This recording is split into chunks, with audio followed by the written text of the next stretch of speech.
में पूरे 5 साल बीत गए हैं। जब से मेरी बेस्ट फ्रेंड शीतल की शादी हुई है उसने मुझसे कोई कांटेक्ट ही नहीं किया। मैं जानती ही नहीं हूँ कि शीतल अपने ससुराल में किस हाल में है। सोच रही हूँ आज उसके घर जाऊँ, उसकी माँ या उसकी बहन से कुछ तो पता चले कि शीतल अपने ससुराल में कैसी है। मैं और इंतजार नहीं कर सकती। पता नहीं क्यों आज मेरा मन बहुत बेचैन है। मैं अपने मम्मी पापा की इकलौती बेटी हूँ। मैंने शीतल को हमेशा अपनी बहन माना है। हम लोग स्कूल से साथ थे, लेकिन शीतल की ऐसी शादी हुई कि शीतल मुझसे मीलों दूर चली गई। आज भी जब मैं वो दिन याद करती हूँ मेरा मन खुशी से झूम उठता है। मैं और शीतल अक्सर बैठ के एक ही गाना गुनगुनाया करते थे। फूलों का तारों का सबका कहना है, एक हजारों में मेरी बहना है, सारी उम्र हमें संग रहना है। आज कुछ भी हो जाए मैं शीतल के घर जरूर जाऊंगी। मुझे शीतल के बारे में जानना है कि वो अपने ससुराल में खुश तो है ना। किसने ये रीत बनाई कि शादी करके लड़की दूसरे घर जाए? लड़के भी तो जा सकते हैं ना, हम लड़कियां ही क्यों कुर्बानी दें?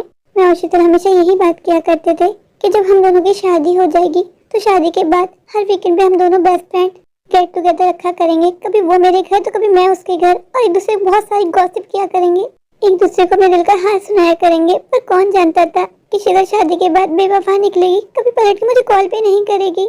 कल रात ही मैंने मन बना लिया था कि कुछ भी हो आज सुबह मैं शीतल के घर जाऊंगी और उसकी माँ से जानने की कोशिश करूंगी कि शीतल कहाँ है। अरे छुटकी, अच्छा वो तो मुझे यहीं मिल गई। मैं तुम्हारे पास ही आई थी। कैसी है छुटकी? प्रिया दी कैसी हैं आप? छुटकी मैं तो ठीक हूँ, पर मुझे तेरी तबीयत ठीक नहीं लग रही। छुटकी कुछ तो बोल, ये चुप ना रहे। आंटी तो ठीक है ना? और मेरी दोस्त शीतल वो कैसी है? प्रिया दी छुटकी क्या हुआ, तो क्यों रो रही है? छुटकी कुछ बोल प्लीज बता, सब ठीक तो है ना घर में? प्रिया दी शीतल दीदी ठीक नहीं है। क्या मतलब? मैं कुछ समझी नहीं। छुटकी बताना, तू कुछ बोल क्यों नहीं रही? क्या हुआ मेरी शीतल को? वो ठीक तो है ना? प्रिया दीदी मुझे समझ में नहीं आ रहा कि मैं बात को कहाँ से शुरू करूँ। बहुत लंबी कहानी है। छुटकी तू मुझे शुरू से बता, क्या हुआ शीतल के साथ? वो अपने ससुराल में खुश नहीं है क्या? दीदी, प्रिया दीदी अपने ससुराल में बिल्कुल खुश नहीं है। उनके ससुराल वाले प्रिया दीदी को बिल्कुल लाइक नहीं करते थे। यहाँ तक कि प्रिया दीदी के पति भी वो प्रिया दीदी से नफरत करते थे। ये कैसी बात हुई? प्रिया तो पसंद करती थी ना राज को। छुटकी मैं इस बात को मानती हूँ कि प्रिया और राज की लव मैरिज नहीं थी, पर उन दोनों की एंगेजमेंट 2 साल रही। उन दोनों ने एक दूसरे को बहुत जाना। फिर क्या हुआ उन दोनों के रिश्ते में? प्रिया दीदी सब दिखावा, सब झूठ था। राजीजू दीदी को पसंद नहीं करते थे और राजीजू दीदी से छुपाया। राजीजू की पहले से शादी हो चुकी थी। ये बात दीदी को शादी के बाद पता चली। क्या इतना बड़ा झूठ, इतना बड़ा राज उन्होंने शीतल से छुपाया? मैं राज को एक अच्छा इंसान समझती थी, पर कौन जानता था कि राज एक इंसान के रूप में एक भेड़िया है। उसने मेरी शीतल की जिंदगी बर्बाद कर दी। छोटी ये बता शीतल कहाँ है? प्रिया दीदी माँ दीदी को घर ले आई है, पर दीदी ठीक नहीं है। दीदी मेंटली बहुत डिस्टर्ब है। वो किसी से बात नहीं करती, हर वक्त चुप रहती है। राज को ऊपर वाला कभी माफ नहीं करेगा। उसने मेरी शीतल के साथ अच्छा नहीं किया। प्रिया दीदी आप नहीं जानती, शीतल दीदी की शादी के 5 साल शीतल दीदी पे एक कयामत की तरह टूटे हैं। उन पे बहुत जुल्म किया गया है।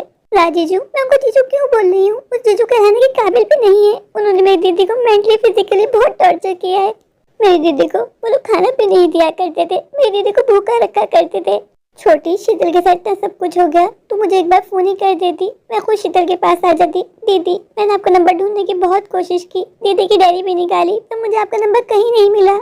छोटी मैं तो यहाँ इसलिए आई थी कि तुझसे शीतल के बारे में जानूं। मुझे लग रहा था शीतल अपने ससुराल में बहुत खुश होगी राज के साथ। छोटी मैं तो ऐसा सपने में भी नहीं सोच सकती थी कि मेरी दोस्त शीतल इतने दर्द से गुजर रही है। मैं तो बस यहाँ इसलिए आई थी कि तुझसे पूछूंगी कि मेरी दोस्त शीतल कैसी है, और तुम मुझसे कहेगी कि शीतल बहुत खुश है। ये जान के मैं भी खुश होंगी और यहाँ से खुशी खुशी अपने घर चली जाऊंगी। प्रिया दीदी मैंने तो आपको वही बताया जो सच है। प्रिया दीदी आप अंदर आइए ना। प्रिया दीदी आप इतने दूर से आई हैं, आप बताइए ना, आप चाय पियेंगी अभी पानी? मैं कुछ भी नहीं पीऊंगी। छोटी मुझे तुझसे कुछ जानना है। क्या दीदी? पहले प्रॉमिस कर कि जो भी मैं तुझसे पूछूंगी तो मुझे सच बताएगी, झूठ नहीं। प्रिया दीदी मैं जानती हूँ कि आपको दीदी के बारे में जान के बहुत दुख हुआ है ना। आप दोनों बचपन की बेस्ट फ्रेंड थी ना। छोटी शीतल को मैं अपनी बेस्ट फ्रेंड से ज्यादा अपनी बहन मानती हूँ। उसके साथ ऐसा होगा ये तो मैं सपने में भी नहीं सोच सकती थी। प्रिया दीदी आए, मैं आपको शीतल दीदी से मिलवा देती हूँ। नहीं छोटी नहीं, मैं शीतल को इस हाल में नहीं देख सकती। बस तुम मुझे इतना बता, इन 5 सालों में तुम लोगों ने शीतल की खबर नहीं ली? कभी जानने की कोशिश नहीं की शीतल कहाँ है और कैसी है अपने ससुराल में? दीदी मैं आपको क्या बताऊं, हम जब भी जीजू को फोन किया करते थे जीजू ये कह दिया करते थे कि दीदी किचन में बिजी है। दीदी का मोबाइल तो स्विच ऑफ ही रहता था, तो तुम लोग घर चले जाते, जाके मिल लेते। दीदी आपको क्या बताऊं, हम लोगों ने बहुत बार कोशिश की, पर जीजू लोगों ने चालाकी के साथ अपना घर बदल लिया। दीदी घर तो बहुत छोटी सी बात है, उन लोगों ने शहर बदल लिया। हमने हर जगह शीतल दीदी को ढूंढने की कोशिश की, पर हम हार गए दीदी। प्रिया दीदी आपको तो पता है ना कि पापा की जान बचती थी शीतल दीदी में। पापा ने तो हर तरीका आजमाया, अपने सारे दोस्तों से कांटेक्ट किया कि कोई भी शीतल दीदी के बारे में पता लगा ले, पर सब हार मान गए। यहाँ तक कि पुलिस भी कुछ न कर पाई। छोटी रोना बन गई। दीदी मैंने आपको बताया नहीं, पापा इस दुनिया में नहीं रहे। पापा हम सबको छोड़ के इस दुनिया से बहुत दूर चले गए दीदी। जब दीदी को कुछ पता नहीं चला तो पापा भी बीमार रहने लग गए। पापा को हार्ट अटैक आया, वो हार्ट अटैक पापा की जान ले गया दीदी। इस राज को ऊपर वाला माफ नहीं करेगा, इसको पाप लगेगा, इसकी आने वाली नस्लें बर्बाद हो जाएंगी। मेरी बद्दुआ है राज के लिए। राज ने जो भी शीतल के साथ किया है ना, उसके लिए ऊपर वाला उसको कभी माफ नहीं करेगा। छोटी, जब तुम लोग शीतल के बारे में कुछ नहीं जानते थे, शीतल तुम लोग के साथ कांटेक्ट में नहीं थी, फिर शीतल यहाँ कैसे पहुंची? दीदी ने बहुत हिम्मत करी, शायद ऊपर वाला यही चाहता था। दीदी ने हिम्मत की और दीदी रोते धोते घर पहुंच गई। जब दीदी घर पहुंची, दीदी की हालत ऐसी थी कि दीदी की हालत देख के माँ बेहोश हो गई। माँ को हॉस्पिटल ले जाना पड़ा। दीदी अपने होश में ही नहीं थी। दीदी के आंसू बह रहे थे, बाल कटे हुए थे, कपड़े फटे हुए थे, पाँव में चप्पल तक नहीं थी दीदी के। माँ को और दीदी को हम लोग लेके हॉस्पिटल भागे। हॉस्पिटल में एडमिट करवाया। प्रिया दीदी, एक हफ्ते के बाद शीतल दीदी को होश आया था। फिर होश में आने के बाद जैसे शीतल दीदी माँ को देखा, शीतल दीदी माँ के गले रख के जोर जोर से रोने लगी। शीतल दीदी को देख के लग रहा था जैसे वो माँ से बहुत कुछ कहना चाहती है, माँ को बहुत कुछ बताना चाहती है, पर उनकी ऐसी कंडीशन नहीं थी। वो जोर से रो रो के बेहोश हो गई। दीदी प्लीज आप मत रोइए, मेरी दोस्त के साथ इतना सब कुछ हो गया और मैं उसके पास नहीं थी। मैं रो नहीं तो क्या करूँ छोटी। काश जब शीतल को मेरी जरूरत थी मैं उसके पास होती। शीतल दीदी पूरे 1 महीने बाद स्टेबल हुई। जब उनको हॉस्पिटल से डिस्चार्ज किया, हम उनको घर लेके आए। फिर दीदी ने हमें सब बताया कि इन 5 सालों में हम पे क्या क्या बीती। शीतल दीदी बता रही थी कि शादी के शुरू के 3 महीने जीजू उनके साथ बहुत अच्छे से थे, उनको घुमाने फिराने लेके जाया करते थे, उनका बहुत ध्यान भी रखा करते थे। लेकिन एक दिन शीतल दीदी ने जीजू को एक लड़की के साथ पकड़ लिया। जब जीजू से पूछा कौन है वो लड़की, उसी दिन से दीदी की बर्बादी के दिन शुरू हो गए। जीजू ने शर्मिंदा होने के बजाय धैर्य से कहा, ये और कोई लड़की नहीं है, ये मेरी पहली पत्नी है और तुम मेरी दूसरी औरत हो। जैसे दीदी ने ये बात सुनी कि जीजू की पहले से शादी हुई भी है और वो उनकी पहली पत्नी है, दीदी ये बात सुन के ट्रोमा में चली गई। शीतल दीदी ने जीजू से कहा, या तो इस घर में ये रहेगी या फिर मैं। राज जीजू ये बात सुन के गुस्से में आ गए। शीतल दीदी का हाथ पकड़ा और उनको रूम में ले गए और रूम में ले जाके रूम की कुंडी लगा ली। दीदी बता रही थी बाहर सब खड़े थे, दीदी की चिल्लाने की आवाज आ रही थी, पर कोई उनकी मदद को ना आया, किसी ने उनकी सहायता नहीं की। छोटी बस मैं और नहीं सुन पाऊंगी। फिर दीदी बता रही थी ये सिलसिला कई दिनों तक यूं ही चलता रहा। फिर दीदी ने बहुत हिम्मत करके फैसला लिया कि वो जीजू के घर में नहीं रहेंगी, वो उनसे अलग हो जाएंगी।